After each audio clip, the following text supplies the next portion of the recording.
Hello everyone, मेरा नाम है अजय और आप देख रहे हैं ब्लडी डार्क हॉरर। तो आज की एक इंटरेस्टिंग सी स्टोरी में आपका स्वागत है। आज की जो स्टोरी है वो मेरे एक सब्सक्राइबर ने मुझे लिख कर भेजी है और जब मेरे सब्सक्राइबर ने वो स्टोरी मुझे लिख कर सुनाई तो उसे पढ़कर मैं अंदर से हिल गया और मैंने सोचा कि ये स्टोरी तो पूरी दुनिया को पता चलनी चाहिए कि उसके संग ऐसा क्या क्या हुआ। तो चलिए बिना किसी देरी के वीडियो करते हैं स्टार्ट। ये कहानी रुद्रा नाम की एक लड़की की है। रुद्रा जो है वो कोलकाता की रहने वाली थी। एक दिन वो त्रिपुरा गई अपने चाचा की शादी अटेंड करने। उसको नहीं पता था कि उसके चाचा के घर के सामने एक कब्र है। हर रात उसे किसी बच्चे के रोने और हंसने की आवाज़ें आती थी। रुद्रा ने ये सब बातें इग्नोर की और कुछ दिन बाद बारात का टाइम आया। रुद्रा भी बारात में गई। उसने वहाँ पर खूब एंजॉय किया और फिर जब वो वापस आई तो रात के टाइम जब वो वॉशरूम में कपड़े चेंज करने के लिए गई तो वो फ़ोन पर बिजी थी, इसलिए उसने टाइम नहीं देखा कि क्या टाइम हो रहा है। और जैसे ही उसने वॉशरूम का दरवाज़ा खोला, अंदर एक छोटी बच्ची सफ़ेद कलर के कपड़ों में थी। वो जो बच्ची थी वो सर नीचे करके खड़ी थी। तो रुद्रा ने पूछा कि तुम अभी तक घर क्यों नहीं गई। तो वो लड़की ने कोई रिस्पॉन्स नहीं दिया। वो चुपचाप वहाँ पे जैसी थी वैसी ही खड़ी रही। रुद्रा थोड़ा गुस्से में आ गई। रुद्रा ने ऊंची आवाज़ में पूछा कि तुम अभी तक घर क्यों नहीं गई, यहाँ क्या कर रही हो।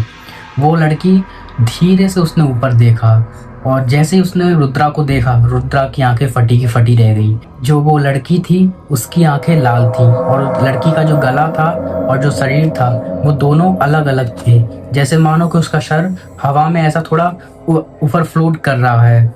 और फिर ये सब देखकर रुद्रा इतना डर गई कि वो वहीं के वहीं बेहोश हो गई।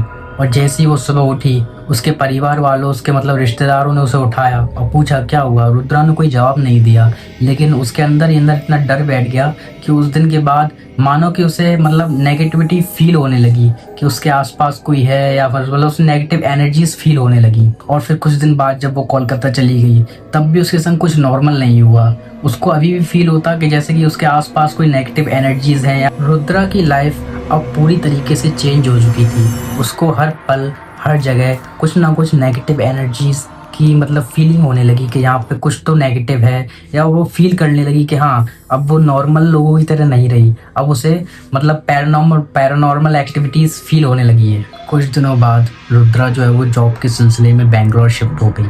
उसको वहाँ का माहौल बहुत ही ज़्यादा अच्छा लगा। वो वहाँ पे रेंट से रह रही थी। उसके बगल वाले रूम में ही एक और लड़की भी रेंट से रहती थी।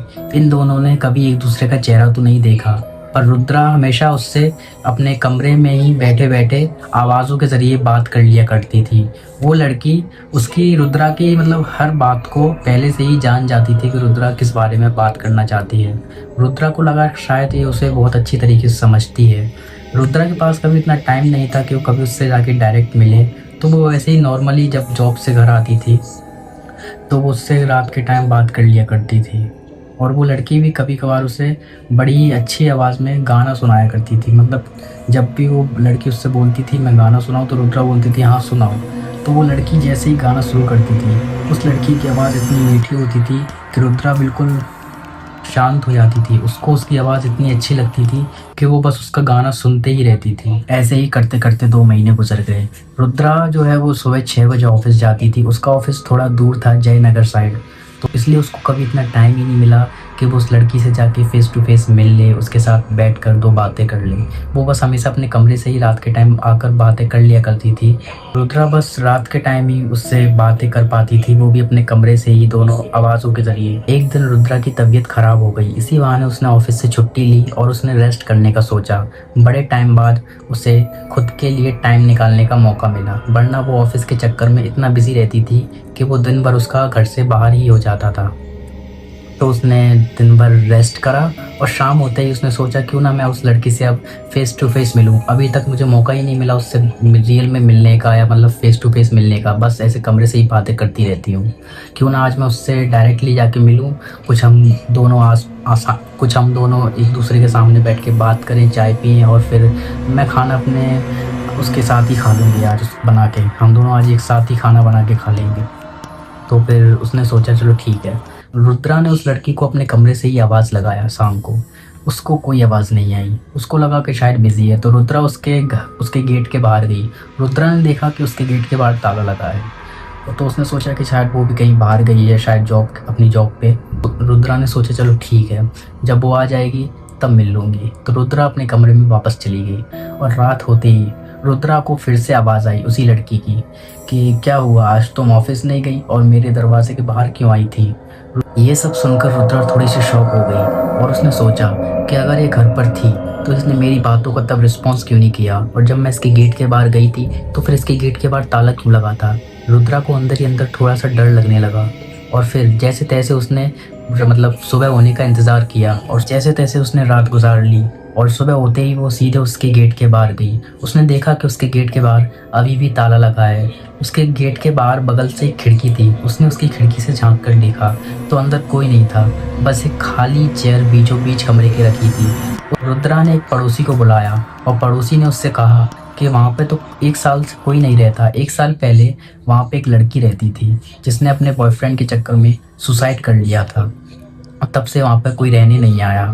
ये सब बातें सुनकर रुद्रा इतनी डर गई कि ऐसा कैसे हो सकता है, पिछले कुछ महीनों से फिर मैं किससे बातें कर रही थी। रुद्रा ने उसी दिन अपना बैग पैक किया और कोलकाता वापस निकल गई। फिर वो उस दिन के बाद कभी भी बेंगलोर आने की उसकी हिम्मत नहीं हुई। आज भी रुद्रा को अपने आसपास नेगेटिव एनर्जीज फील होती है और उसे ऐसा लगता है कि वो कभी अकेली नहीं है, उसके आसपास कुछ ना कुछ तो नेगेटिव एनर्जी है। तो ये कहानी मुझे किसी और ने नहीं बल्कि रुद्रा ने खुद इंस्टाग्राम पर लिख के भेजी है। अगर आपको भी आपकी स्टोरी ऐसे ही दुनिया को सुनानी है तो आप मुझे मेरे इंस्टाग्राम पेज पर लिखकर भेज सकते हैं। मैं उस इंस्टाग्राम की आईडी यहाँ पर दे दूँगा। उम्मीद करता हूँ कि आप सबको ये स्टोरी अच्छी लगी होगी। अगर आप सबको ये स्टोरी अच्छी लगी है तो मेरे चैनल को लाइक कीजिए, सब्सक्राइब कीजिए और बने रहिए मेरे साथ ऐसे ही अमेजिंग कंटेंट में। तब तक के लिए बाय बाय।